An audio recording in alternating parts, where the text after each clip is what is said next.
안녕하세요. 이정은 노무사입니다. 면접 합격 문자를 받았는데 몇 분 만에 채용이 취소됐어요. 이거 부당해고 아닌가요? 라고 물어보셨어요.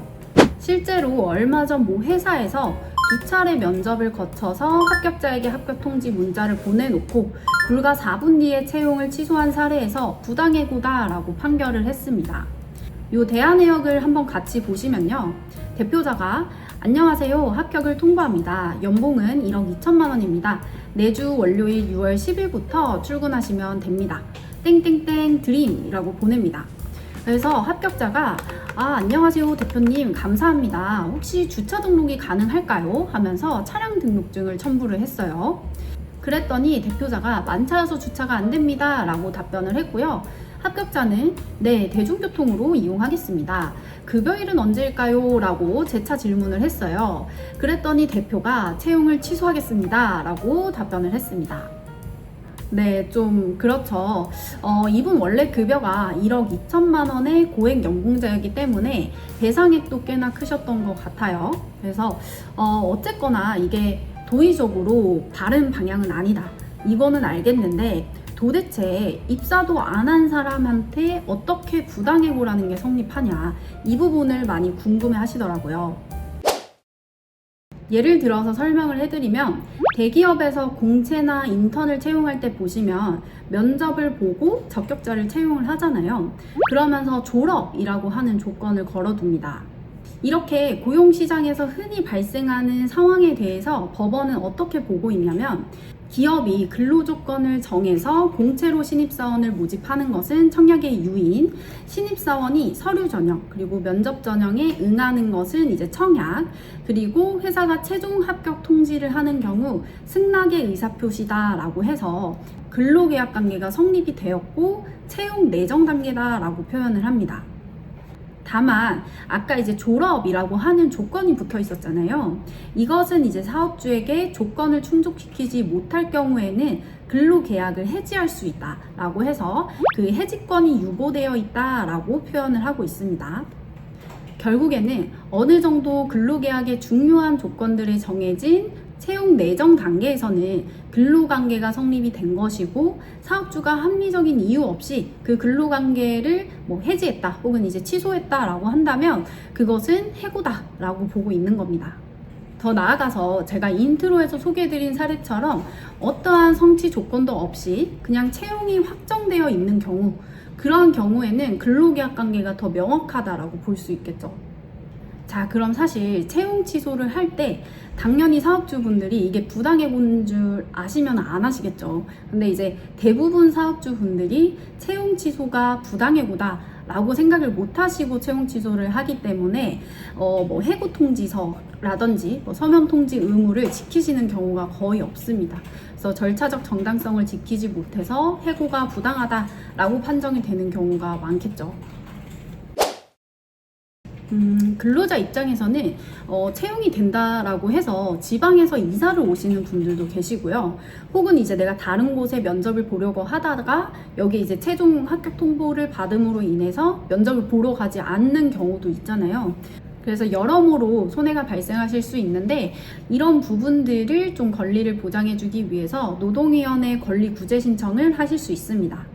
노동위원회 권리구제 신청은 사유 발생일로부터 3개월 이내에 하셔야 되기 때문에 꼭 이 신청 기간을 잘 지켜서 해주시는 것이 중요하고요. 구제 신청서를 접수를 하고 나면 조사관이 배정이 되고요. 신청인 근로자 측이랑 피신청인 회사 측이랑 상호 서면 다툼을 시작하게 됩니다. 그래서 서면으로 누구의 말이 옳다, 해고다 아니면은 해고가 아니다, 해고가 부당하다, 해고가 부당하지 않다를 서로 다투게 됩니다. 이 과정을 보통 2달, 요즘같이 이제 사건이 많은 경우에는 3달, 4달까지도 가는 경우가 있습니다. 그래서 이 다툼이 진행이 되다가 신문회의가 열리고 판정을 받게 됩니다. 채용 취소로 구제 신청을 넣고 나면은 쟁점은 사실 여러 가지가 될 수 있습니다. 채용 취소 딱 하나만 될 수도 있겠지만 5인 이상 사업장이냐부터 해서 근로자성 다툼까지 이어지는 경우도 있고요. 또 이제 핵심적으로는 채용 내정이 성립됐느냐 아니냐 요에 대해서도 다툼이 오갈 수 있습니다. 이런 다툼 끝에 내가 최종적으로 부당한 해고를 인정받게 된다. 그러면 이제 그 기간 동안에 임금 상당액을 보전받으실 수 있는 거고요. 만약에 내가 원직복직이랑 임금 상당액 두 가지를 신청을 했다라고 한다면 원직복직 플러스 원직복직 기간까지의 임금 상당액이 되실 수 있습니다. 그런데 아무래도 회사에서 채용 취소를 하는 경우를 보면요, 기존에 발생할 걸로 예상되어 있던 공석이 발생하지 않거나 아니면은 뭐 내부 경영상 더 이상 인력이 필요하지 않아서 채용 취소를 하는 경우가 많아요. 그래서 이런 경우는 사실 원직복직이 조금 어렵다 보니까 그 노동위원회의 특성상 사업주랑 근로자 분이랑 화해로 좀 마무리를 시키는 경우도 좀 많은 것 같습니다. 채용 취소를 이미 하셨다, 엎질러진 물이다 하시면은 사실 근로관계가 성립되지 않았다를 주장하시는 수밖에 없어요. 아니면은 근로자와 화해로 마무리를 하시거나, 그게 가장 좋은 방법이라고 볼 수 있고요. 사실 가장 좋은 거는 리스크가 없도록 사전에 좀 방지하는 게 가장 좋겠죠. 그래서 몇 가지 이제 채용 과정에서의 팁들을 조금 알려드리자면, 첫 번째로는 최종 합격 통지를 주의를 해주셔야 됩니다.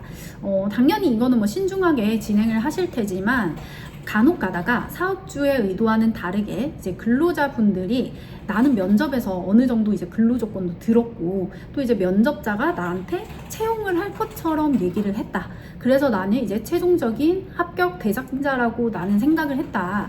이렇게 주장을 하시는 경우가 있어요. 이런 상황을 좀 방지하기 위해서는 그 채용 절차를 채용 전형에 명확하게 기재를 해두시는 것이 하나의 방법이 되실 수 있어요.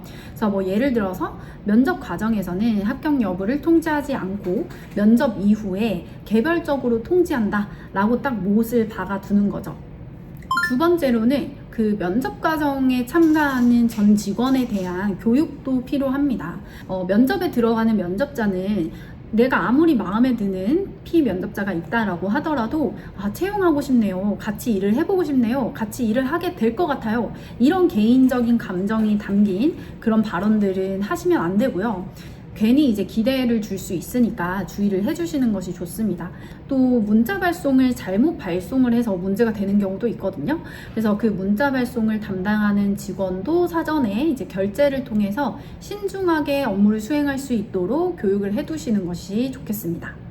그리고 마지막으로 만약에 결격 사유가 발생해서 채용을 취소하게 된다라고 한다면 그 자체로 해고가 될 수 있으니까 서면 통지 의무를 잘 지켜주셔서 해주셔야 됩니다. 네, 오늘은 채용 취소에 대해서 안내를 드렸는데요. 저도 이 노동사건의 최전방에서 일을 하고 있는 만큼 근로자분들도 그렇고 사업주분들도 그렇고 각자의 사정이 다 있는 것 같아요. 그래서 특히 채용 취소는 사업주 입장에서는 아니 내가 근로도 시키지 않은, 몇 번 보지도 않은 이 사람한테 몇 천만 원의 배상을 해주는 게 맞냐라고 하시고, 근로자는 이 사람 때문에 나는 손해를 입었다라고 하는 상황인 거잖아요. 근로계약도 하나의 계약이에요. 그래서 저희가 하물며 휴대폰 약정하고 해지하면 위약금 내고 하는 것처럼 근로계약도 여러 관계법령이 얽혀있는 중요한 계약이다라는 생각을 가지시고, 사업주도 그리고 근로자도 상호 좀 신중하게 접근을 해주실 필요가 있겠습니다. 오늘은 여기까지입니다. 정보의 노무사